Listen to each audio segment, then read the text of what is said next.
It's time again. In the world of football, there's a rhythm. A sacred 90-minute spell where fans pour their hearts out. And it's time again for Arsenal versus Manchester United, for some still the... You'll see them gather in clubs and local joints, drink in hand, sometimes soda, sometimes beer, pacing each sip with the ticking clock of the match.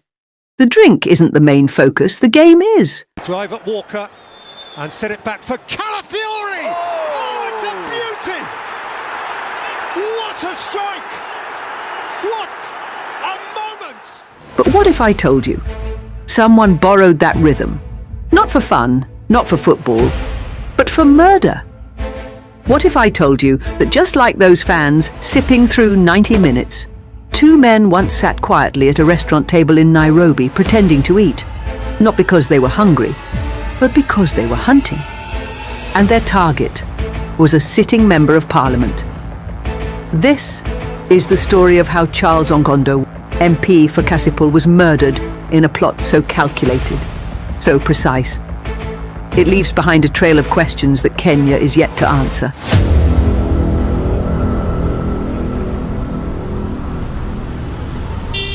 Late Wednesday afternoon, Nairobi's Kimathi Street.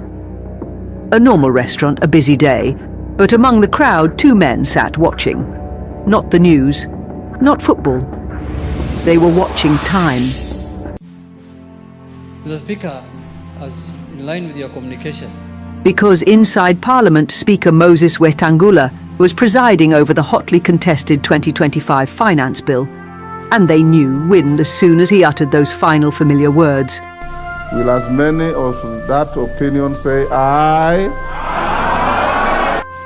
Of those of the contrary opinion say nay, and the ayes have it.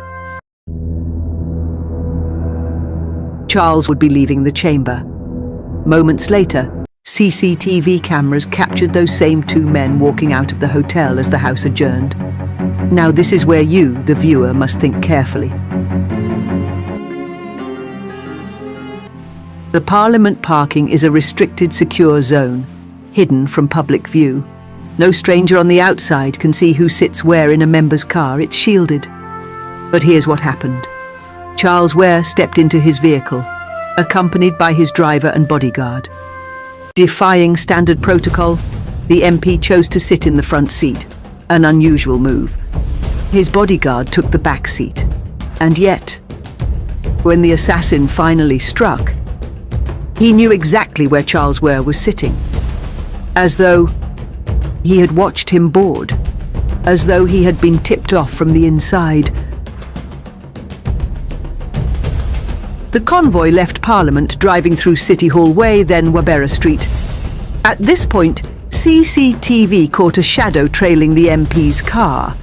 His bodyguard had briefly stepped out to deposit cash 20,000 into the MP's M-Pesa account.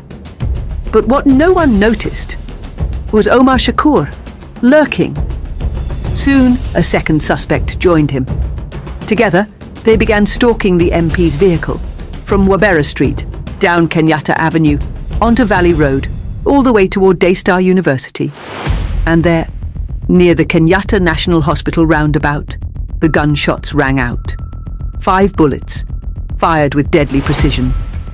Charles Ware died instantly. The narration becomes heavier. But here's the haunting part. The shooter, Omar Shakur, approached the car from the left. He knew his target was sitting in the front left seat. That wasn't luck. That wasn't guesswork. That was information. And then, a chilling silence from the back seat. The bodyguard, trained, armed, experienced, did not fire back. Not a single shot. Not even an attempt at cover or retaliation. He just sat there, watching the bullets fly. Now, I ask you, does that make sense? Let's put this in perspective. To be entrusted with the life of an elected member of Parliament, a bodyguard must be highly trained, quick to detect threats, ready to shield, respond, neutralize. They're not ceremonial, they're tactical. And yet, when the time came to act, nothing. Was he compromised? Frozen? Or Was there something deeper at play? After the shots, Omar Shakur vanished. He was whisked away on a motorbike, disappearing into the chaotic pulse of Nairobi's central business district. But Nairobi is no longer a city where shadows hide for long. The killers didn't know. The game had changed. The roundabout near Daystar. Its cameras were offline that night. But farther down, the government's network of CCTV cameras, equipped with facial recognition and motion tracking, were fully operational. As the motorbike sped through the SHA building junction at Ragati Road and Haile Selassie Avenue, cameras locked on. What these men didn't know is that in Kenya today, the cameras you see casually sitting atop traffic poles aren't just passive observers. They're eyes, intelligent eyes. This is what those who killed Charles were never anticipated. They thought they could disappear, but their digital footprints were already screaming. After the hit, they didn't waste a single second.